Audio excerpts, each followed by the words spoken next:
अंतिम ट्रेन का सफर रात के करीब 12 बज रहे थे जब सिमा प्लेटफार्म पर आई। ठंडी हवा ने उसके चेहरे को छुआ और वो कांप उठी। स्टेशन लगभग सुनसान था, बस कुछ देर रात को जाने वाले यात्री ही थे। उसकी ट्रेन जो घर जाने के लिए थी, रात की आखिरी ट्रेन थी और वो अब धीरे धीरे स्टेशन की ओर बढ़ रही थी। जैसे ही ट्रेन रुकने लगी, सिमा ने देखा एक अजनबी शख्स प्लेटफार्म के दूर कोने में खड़ा था।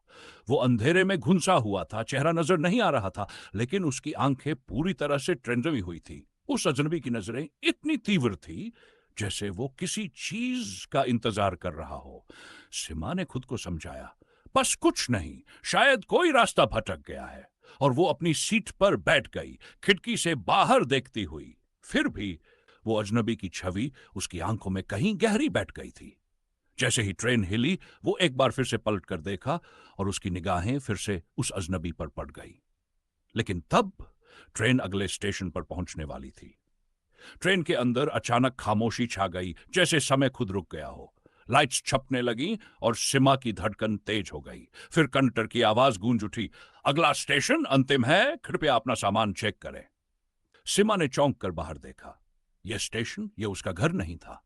उसे समझ में ही नहीं आया, जैसे सब कुछ उलट गया हो। और फिर उसकी नजरें अपनी सीट पर पड़ी। कुछ रखा हुआ था। वो काले रंग का दस्ताना, वो वही दस्ताना था जो उस अजनबी के हाथ में था। सिमा की सांस रुक सी गई और उसकी नजरें फिर से अंधेरे में खो गई। क्या कुछ गलत हो रहा था?